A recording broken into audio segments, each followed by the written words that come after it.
Setting up your Facebook. Okay, here we go. Here we go. Here we go. You're glowing. Oh, wait, no, you're not. Okay. Waiting to see if we're live. It says it is. We're live. Here we go. Hi, everybody out there in Facebook land. This is Kathy Beal from Empowerment Unlimited with my friend, Heather E. Quinlan, actually in real life friend. We live driving distance from each other. And I am very, very happy that Heather is talking to us this evening. She has written what has turned out to be a very timely book entitled Plagues, Pandemics, and Viruses from the Plague of Athens to COVID-19. And you're seeing it backwards because Facebook has, Zoom has mirrored my video, even though I think I told you. It looks fine to me. Looks fine to you, yay, okay, then that's excellent. While I look to find out where we are so that I can watch the chat, there we go. Tell us, what inspired you to write this book? Well, I really wanted to write a book specifically on the Black Death. And I had met the publisher. His name is Roger Janicki, and the publishing house is Visible Ink Press. And their books tend to be pretty lengthy. This was 400 pages. So he said, I like the idea, but I don't think 400 pages is a bit much for just the Black Death. So what about the whole span of pandemics? And I thought, well, yeah, I mean, I hadn't considered that. And it gave me an opportunity not only to learn about the biology and what causes them, but also how they affect people, geography, economics, all different kinds of things that you don't normally think of. And sometimes ultimately for the better, not always. I mean, at the time, yes, for the worse, but you know, there's a lot that can come out of pandemics and the plague. Which is my point. I'll just tell everybody, while I was reading the book, and I have read the entire book, it's very accessible. And parts of it are actually kind of funny. It's easy reading. You wouldn't think it would be, but it is. When I got into the chapter about the Black Death, I was really struck by the parallels between what happened during that epidemic and what is happening now, to an extent, and then what happened afterwards and how much the world changed. And we're at a pivot point now between a way of being and another way of being. And this fits in with my little bailiwick, which is, of course, astrology. We're going from a massive period of being shut down and deconstruction to a new construct. And it seems to me there are parallels in many of the diseases that you write about between them and what is happening now. And so I was thinking perhaps we could project at least themes about what might be coming for humanity at this point. Should we start with the Black Death? Sure. That seems to be the one that was the biggest. As good a point as any to start. Now, roughly when was that? 1347, and that was the Black Death that people know about. Lasted about 4 years, but then it came back in successive waves every 10 years or so, but to a much lesser degree. And it had its own form of social distancing, but even more extreme than we're undergoing, right? The Black Death did also the Great Plague of London, which was in the 1500s. It really, when people talk about losing their freedoms and their choices, we've lost our choices once this pandemic happened. The virus makes choices for us. And during the Great Plague of London, if you want to talk about like, if you were sequestered in your home, chances are you might have Netflix, or you might have, things to occupy your time. Back then, they had what were called watchers, and they were women who were on the dole, who were hired by the city of London. Basically, was like, since we're paying you, you might as well work, and if you don't, then you'll have your welfare taken away. So these were widows, and they could be anywhere from 20 to however old. Usually they were women in good standing. So they were people that the government could trust, and this was the thanks they got. But their job was to go from house to house, and when they heard that someone was sick, and see if plague was on the horizon. And if they diagnosed plague, then the house was shut down for 40 days. And the guards were put on outside, so they couldn't leave. They were fed through the window. And after 40 days, the doors were opened, and they were let out if everyone was okay, or if everyone was dead, then they were let out on a wheelbarrow or whatever. So imagine being locked inside with your family, your dying family perhaps, and unable to leave. And those were the circumstances that people were under back then, which wasn't all that long ago. And I dare say a lot of people are still living in the same circumstances. In London back then, the rich were allowed to leave in a lot of the ways that the rich were fleeing the cities, for in New York for the Hamptons, or wherever the rich go to. And the same thing happened there. The rich were allowed to leave, but the poor were thought that they almost like physically had plague within their souls, almost like they were infected beings. So they were not allowed to leave, and in fact there were guards that would kill them if they did try to leave. So the fact that COVID now infects such a large number of poor people, and people who I feel like are living in conditions that aren't too different than from right around even the Dark Ages. Social distancing was actually even worse during the Black Death. Didn't you say that people were actually boarded up into their houses? You were nailed into your house, so there was no way you could get out? Well, that was they had that in some places. The Great Plague of London was when they were nailed up in their houses. That but yeah, in Ragusa, it was known as Ragusa then. It's in Croatia now, I believe, is when they came up with the idea of a quarantine. And so you were sequestered for 30 days. And Ragusa was one of the places that, although it got hit, Italy and its surrounding areas got hit very, very hard because of all the trade that went on in Italy, being a peninsula, Sicily being an island, it being uniquely situated between, Western Asia and, Western Europe. But Ragusa, Dubrovnik is what it's known as now.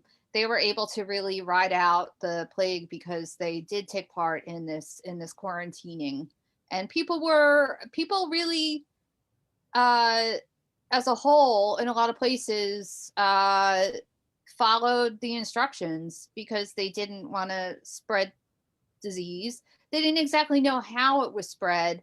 They felt like it was spread through air, but they thought it was spread through smelly air.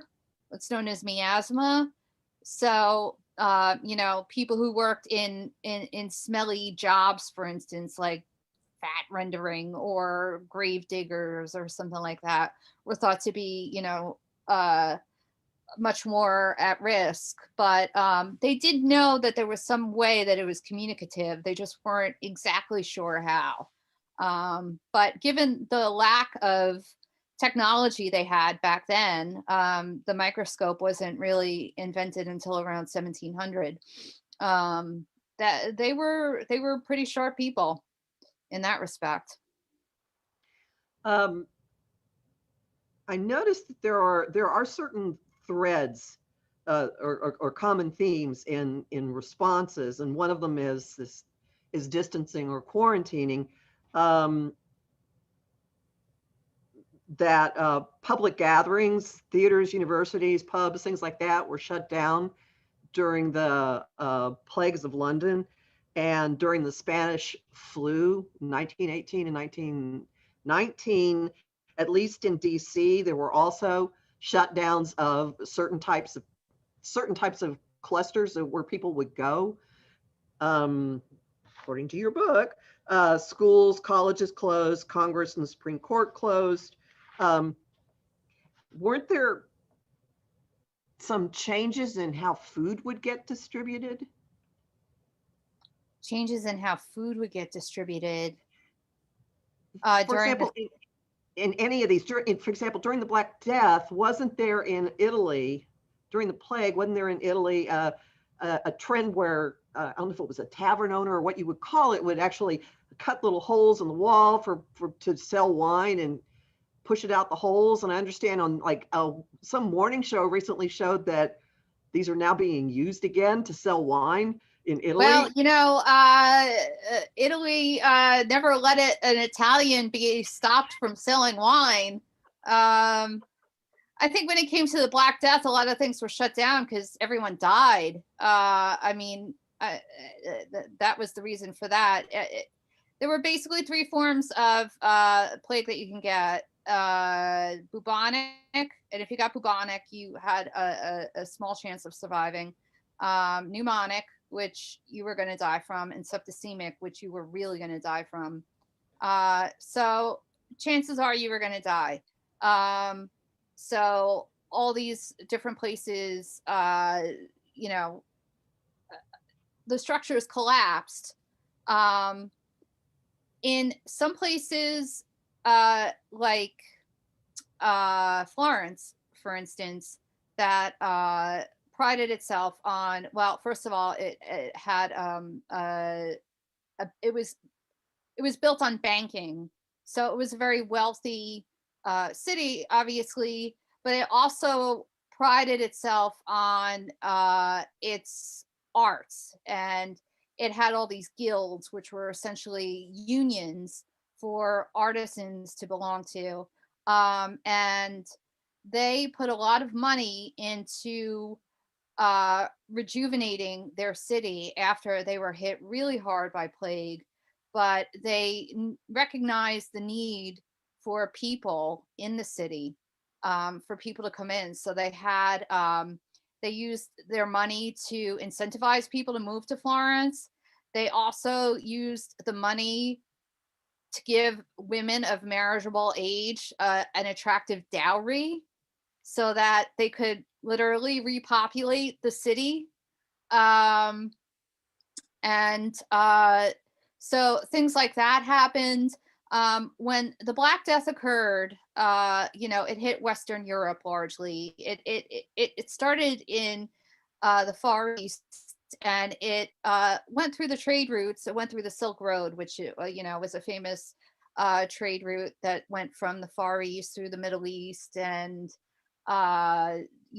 ended in Europe.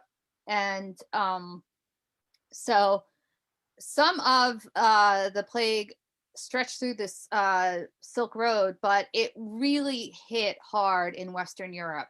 And Western Europe, excuse me, at the time, there were three, for most of Western Europe, three states that you could belong to, or three estates. There was the clergy, there was the nobility, and there was everyone else. And the clergy and the nobility were like what today would be our 1%.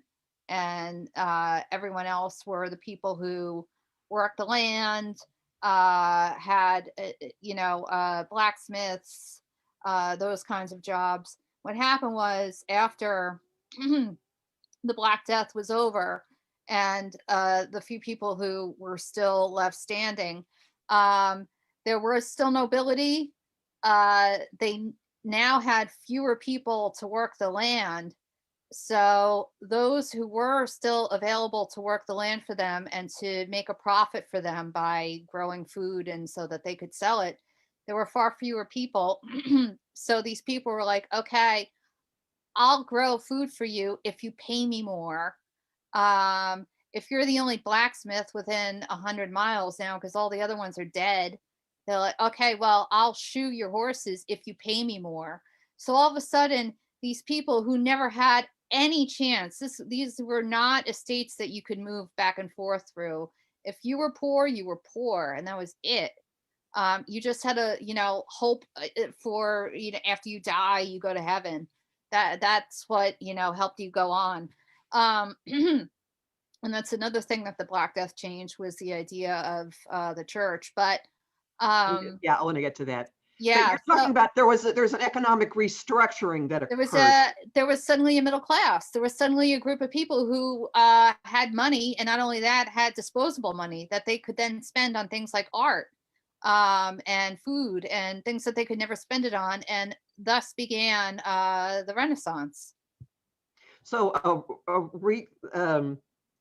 realignment of economic power was one aftermath. Feudalism died also. Feudalism died, and that had been around for centuries. That was not going to go away unless something cataclysmic happened, and it did. Okay, so this is big theme number one, folks. Pay attention to this: economic power restructuring. Okay, and then you mentioned the church. Okay, so there had been this major authority. The church ruled basically everything, and people lost faith after the Black Death, right? Sure. I mean, the church was, I'm sorry, I have a frog in my throat. I'm fine, by the way. The church ruled everything. There was no separation of church and state. That wasn't even thought of. Everything was, the Pope made the decisions about all sorts of laws. So, and everyone put their total faith in the Pope, and that the Pope basically had a direct line to God. So when the Pope couldn't stop this from happening, and when the Pope himself, he didn't die from plague, but it didn't stop where the Pope was. The Pope wasn't in Italy back then. He was in Avignon in France, and Avignon, again, very badly hit by plague. So you would think where the Pope is would be, immune, God granted immunity or something, but there wasn't. So people were like, well, what's going on? Why can't, our prayers aren't working. The Pope can't do anything. What have we been like putting all our faith and our hope in all these years? What have we been tithing over? So again, another thing that that brought about eventually, the Protestant Reformation and Martin Luther, and the Protestant thought about how the Catholic Church being basically money hungry, power hungry institution, and not speaking for God, and not not there to help people. And another thing, real quick, I'll just tell you. Oh, no, yeah. Because a lot of priests died, and the clergy were made up of wealthy people who spent years learning how to be priests and to minister to the sick. And because so many of them died, they drafted a lot of men who had no training, really only took the job so they could have a job. It wasn't a calling for them. And basically they were terrible priests. They were, they didn't know how to priest. They didn't know how to do it. And then, they'd run off eventually because it wasn't a calling for them. It was a job. And then they realized, shit, I hate this job. So that was it. So bad priests, ineffective Pope, deaf God. There you have it. So a big theme number 2, and maybe 3, a collapse of what had been the institutional power for that time, and circumstances opening up for people to have more of a direct link, a shift in thinking about God, a shift in thinking about power, a shift in thinking about personal, what you could do as a person. That's kind of a theme in this. The individual gaining a little bit more maneuverability, seems to me. Oh That yeah, there was definitely, no such thing as individuality. I dare yeah. say there wasn't really any such thing as individuality until the baby boom era, but definitely definitely not then. Although they did start thinking that way. And I won't say, they were down on the church altogether as an institution, but it did start an anti-Catholic, anti-papacy way of thinking. Um that was very much alive, once Henry VIII became king. And that's a whole But to other, universalize it beyond somebody else's power grab. right, exactly. Yes. But to universalize it beyond that, it also was a splintering of the notion of there being one ownership Mhm. of thought, one ownership of God. Sure. Okay, Yeah. so Yeah. this could be a theme and issue. Um,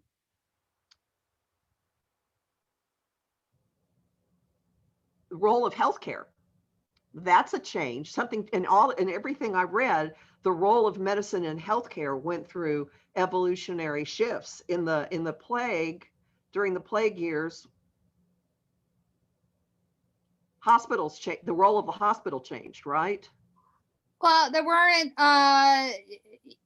hospitals per se as we know them, didn't really exist back then. I think where the huge shift came was there was a lot people don't realize that pre-ancient Rome, pre-ancient Greece, there was a lot of uh, learning and reading and writing about medicine within groups like the Arabic community, the Jewish community. Maimonides was a famous Jewish physician that they have that big hospital in Brooklyn named after him. Um, and they were sort of the leading figures in medical thought at the time. And then when Hippocrates uh, came around, and Galen was almost a contemporary of his in ancient Rome, the Roman version of Hippocrates.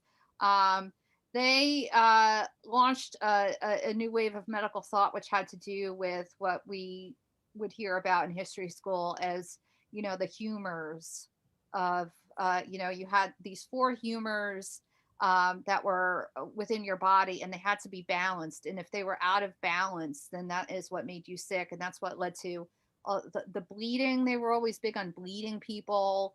Another one was choler. I'm trying to think of what another one was. Is blood, choler, bile, and the fourth is escaping me. It also led to vocabulary where it's like bilious, Choleric. choleric, and things like that. Um, so yeah, that way of thinking, more or less, because there was no, like I said, technology to see things like bacteria or viruses. That way of thinking basically lasted up until the 1800s.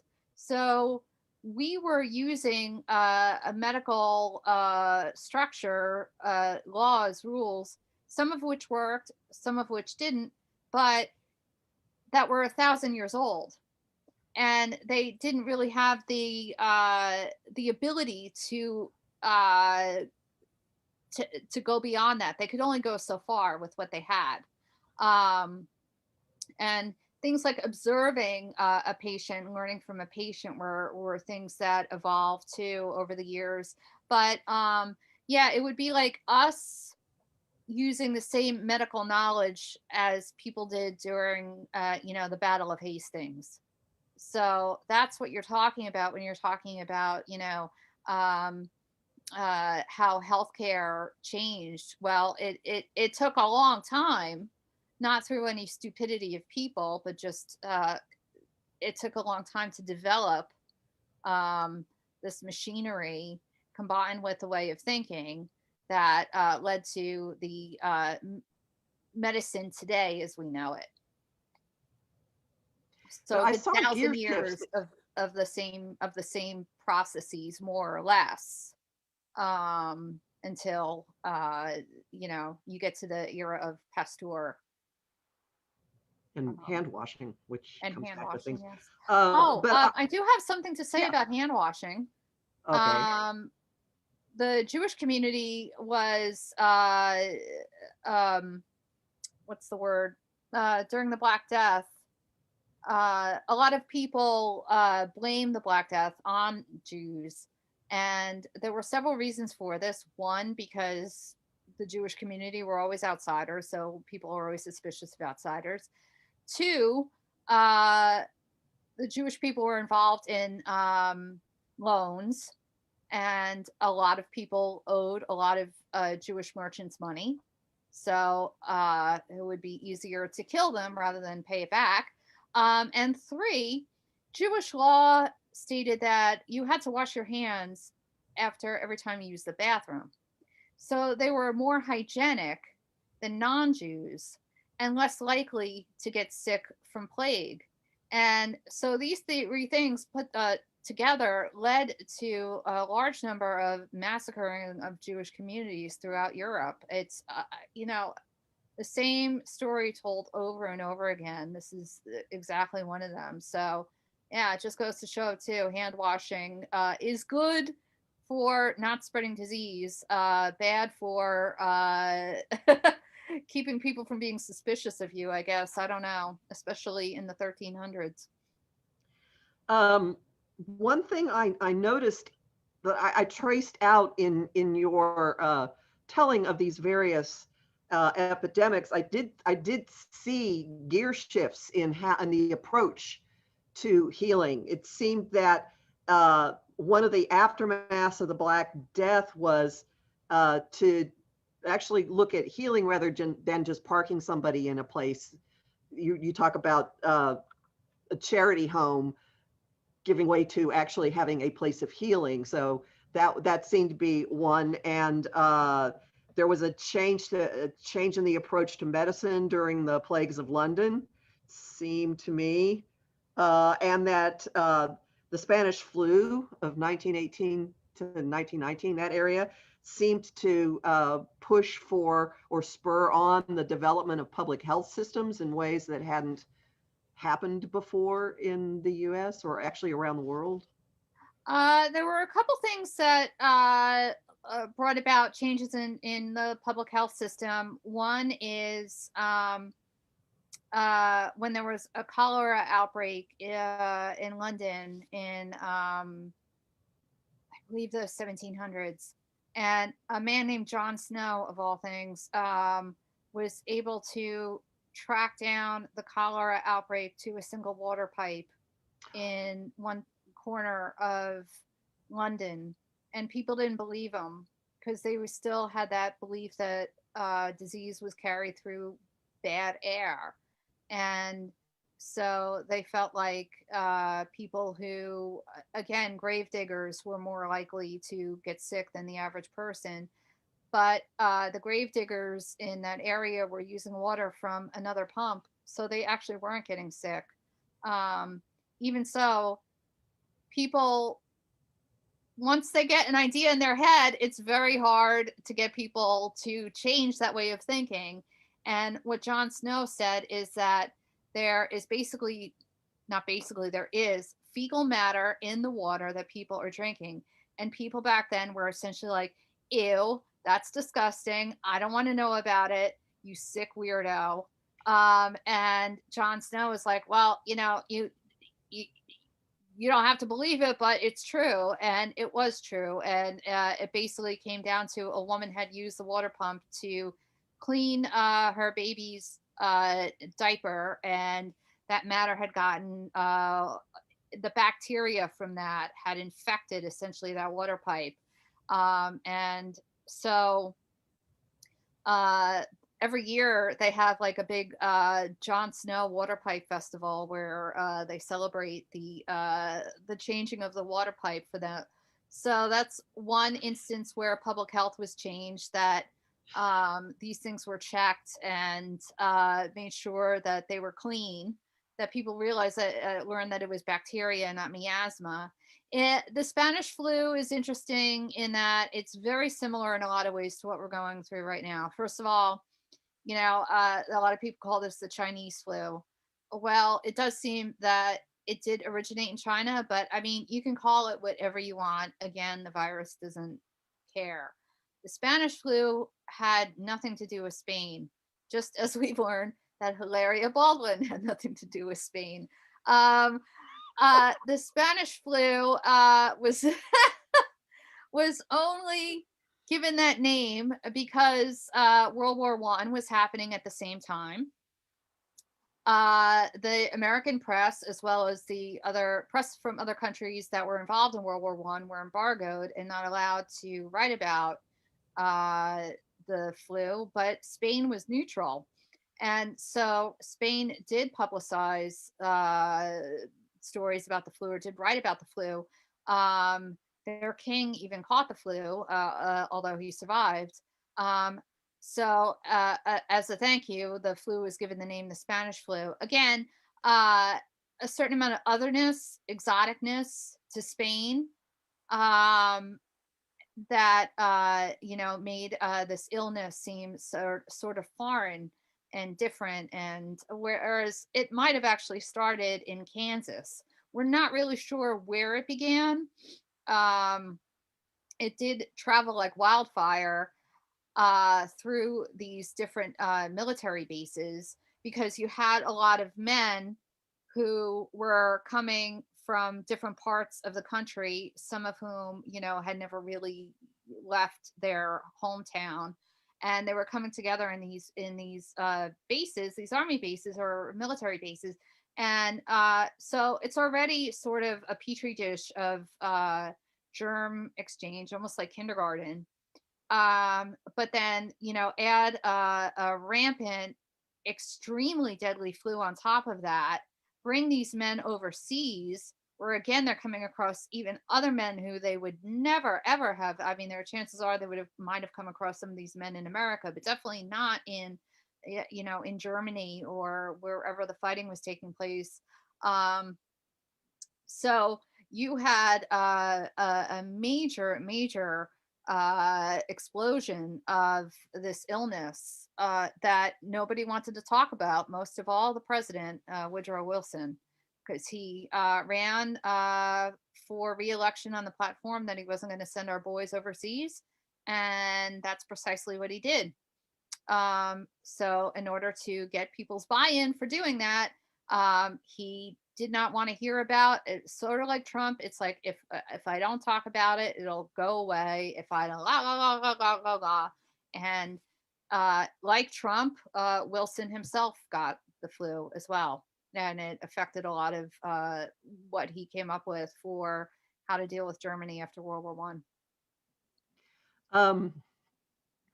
Can you think of well, there are things that people point to about the stuff that happened because somebody went into quarantine, developments that occurred, discoveries that were made. This is shifting gear radically here. Isaac Newton got out of London. He had the money to get out of London. He went to his family's land, in a country home somewhere, and he developed during his downtime. Oh, just like, the theory of gravity and calculus, just a couple things. Just a couple things that kind of changed thought, the way thought is going. Exactly. Are there any other examples you can think of? I hear things about Shakespeare, but I'm not sure they're true. That Shakespeare wrote a bunch of plays during. Well, Shakespeare wrote a lot about syphilis in varying degrees, and so people sometimes think he doth protest too much, that he himself may have had it. and venereal diseases in general, he was very big on. It's funny. Venereal diseases are a great epithet going back to in the Bible, in certain translations. Moses, I believe, through his brother, used to speak for him because Moses had a stutter, I believe. But for the Jews who didn't follow him, he cursed them with the boils of Egypt. So you can figure out what that is. And I think it even went so far in some translations as basically, may you get the boils of Egypt where you poop from. Oh God. So yeah. But yeah, that's not quite calculus. But no, I mean, that was the biggest, not too many Isaac Newtons come around. But there was literature that was created during the time of the Black Death, like the Decameron, that way of writing, the Canterbury Tales, basically storytelling with the characters being the storytellers. Decameron being very similar to the Canterbury Tales, in that these are people who are spending time, at least in the Decameron, during the Black Death, they're away in their country estates in Italy, biding their time by telling stories. So that was a way of storytelling that was relatively new, thanks to the Black Death. So I see in what you've talked about and in what I read in your book, I see some recurring themes that are possibilities that could be happening, outgrowths of what we're experiencing right now. So from the social shutdowns, changes in thought, changes in discoveries, who knows what kinds of views of reality, new theories, new forms of creativity are going to come out of this. I have seen actually some TV shows openly confronting it, addressing it, being very immediately topical, like Blackish, which also deals with voting and stuff. It's just like, what is this show? My God, these people are actually talking about life, not sitcom stuff. But more bigger ones, there's an ongoing theme of a change in economic systems. And we do have a situation now with a huge concentration of wealth among a very, very small number of people.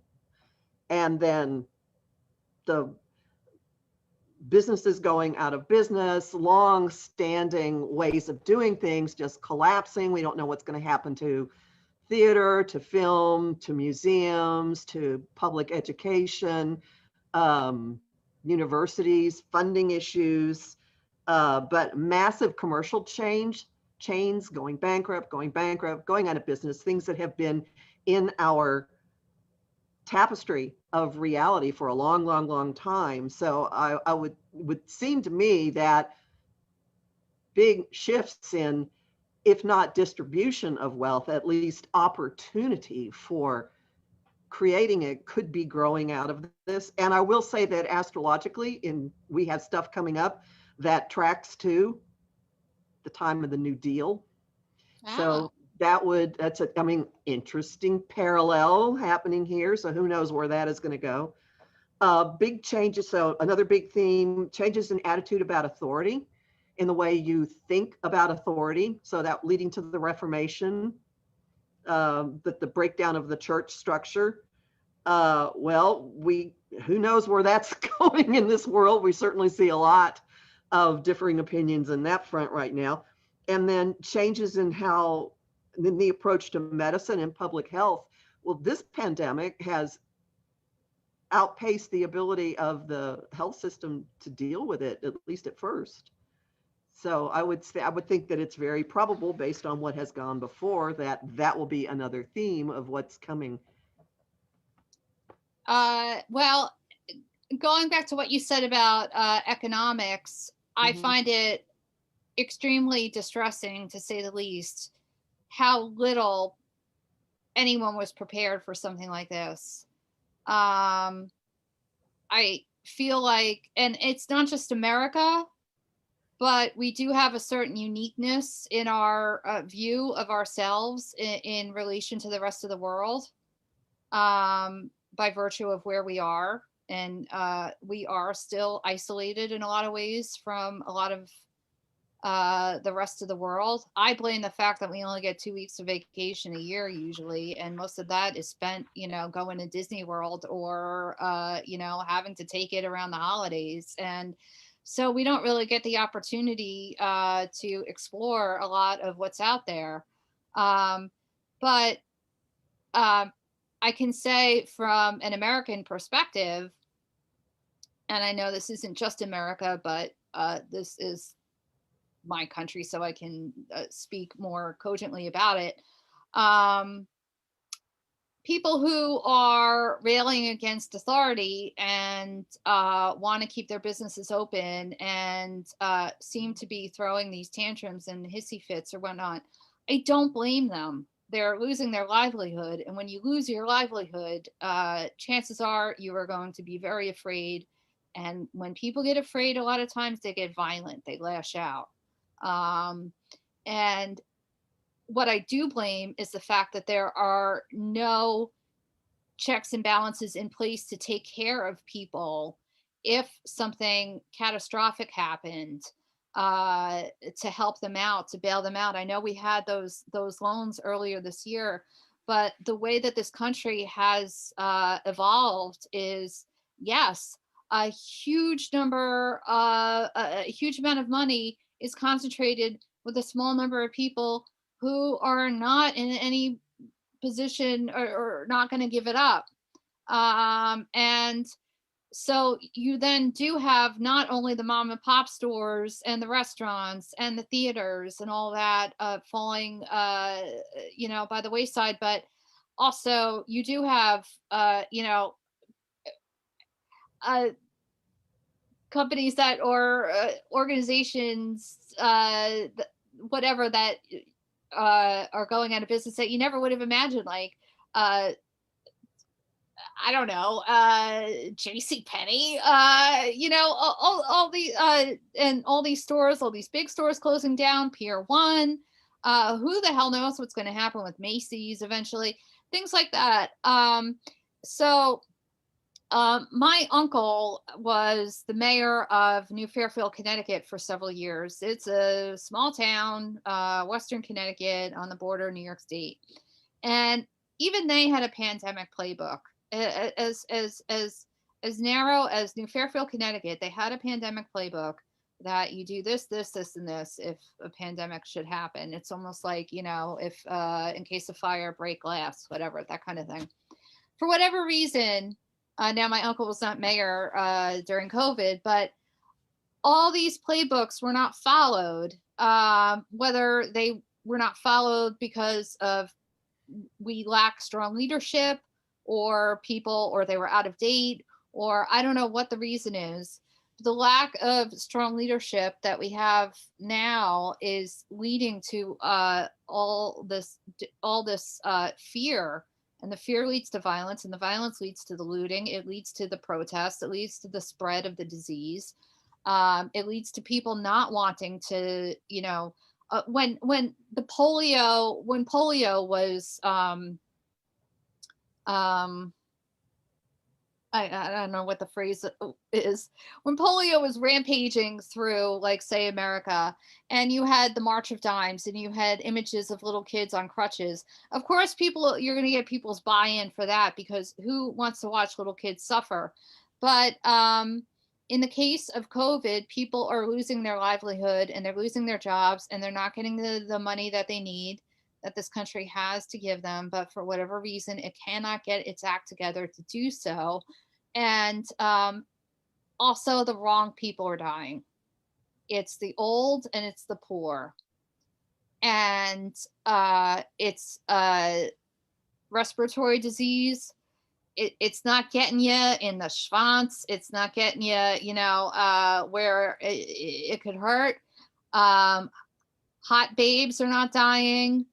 Strapping young men are not dying. Children, not that they're not dying, but that's not the image that you have. You have essentially disposable people who are dying. So why do I have to go to the poorhouse over this when I am perfectly fine and everyone around me seems to be perfectly fine? And so I would say the 1918 flu took the best and the brightest. For whatever reason, we still don't exactly know why, but the majority of the people who died were young and healthy. With COVID, obviously a large number of people who are dying from it are older or have underlying conditions, are poor, are minorities, are all these different types of populations that aren't the sexy ones, that aren't the ones that tug at the heartstrings, that tug at people's purse strings. It's the wrong kind of people. And so that's why you're seeing all this different anger, fury, sadness, and lack of financial help for a lot of them. I go back to Florence, being that banking city. They knew what they had to do and they spread the wealth and they used that money, and they didn't go bankrupt doing it. They used that money to better their city and the people in it, and it worked. And even down to dowries. And I wish I could say the same for the US. Well, I will say that a financial restructuring is a very likely outgrowth, not next month, but ultimately coming to grips with the impact this has had on, because so much is getting hit. It would fit astrologically, and it would fit just based on what history shows us. So that's where it all dovetails for me. Here's hoping. And so I'm looking at the chat. Hold on. There was a comment about hand washing. Dr. James Miranda Barry brought hand washing into public awareness. She was the woman who lived her life as a man. Yes, it's true. We have hi from Australia. Lots of people I know. Okay. Well, there are not questions. So. But I'll say hello. Hello, Australia. Good day. It's the morning, I guess. It's morning here. Well, thank you. This was encyclopedic. We covered a lot. Is there, and I'm not seeing any specific questions being posted, but my basic reaction remains the same, which is each of these really big periods of time of massive disease caused social change that hit. Yeah, someone's making a political point that is accurate, but I'm not going to bring it into the conversation. But each of these times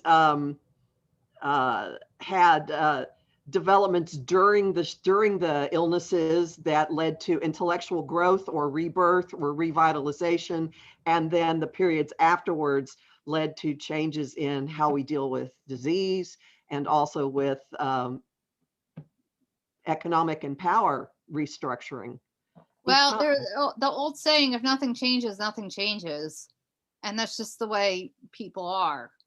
So it takes something enormous to cause change. Even if what the status quo is not great, to get people to move out of that status quo, it takes something like a pandemic to be able to do so. And I would say the gear shift we're in now is about as great as going from pre-Black Death to the Renaissance and the Reformation. Wow. Well, one thing I will say is I really hope that people take climate change seriously, because there are not only climate change, but encroaching on different areas of the world that maybe we shouldn't be in. That, as the writer of Spillover said, and I quoted in the book, if you shake a tree, a bunch of viruses can fall out. We just have no idea what's out there. So that's my parting thought. Be careful, don't overdevelop, and take climate change seriously, and we will be a healthier world for it. I agree. And there's one question here that I will briefly address. There are several that are much bigger than I can have right now. But how can I see major change to happen for us now? Well, we have just gone from a several year stretch of incredible deconstruction of old foundations, old institutions, old systems, as a lot of outer planets have gone through the sign of Capricorn. And now we have the beginning of a new structure, a new construct, a new interaction with the focus is going from institutions to the collective, from institutions and power and government to what people can do, what to a community response, to a networking, a future oriented response. And that is from Jupiter and Saturn now being in the sign of Aquarius. It's not the age of Aquarius. Get that out of your head. That's nothing to do with this. So you're welcome to sing the song. That would be fine with me. But now we have really moved from one very old school way of being, and now we are forging a different way of dealing with each other, of connecting, and a different sense of responsibility to and for everyone. That's all I'll say about that. I got tons more about this in all of my forecasts and my talk about this year, all sorts of things at my site, empowermentunlimited.net. So thank you very, very much. And I thank everybody for and you can get the tonight. book. Yes, I have a link. I was promoting Astoria Bookshop. For those of you in the New York area who know Astoria, Queens, they can really use your help. They do carry my book. And if you are far away, it is available on Amazon, Barnes and Noble, Target, or wherever great books are sold. I have the link in the description for the Facebook Live. I will also put it when I post this on YouTube. So great. Thanks so much. Thank you. Thanks, Bye. everyone. Thanks, Heather. Okay.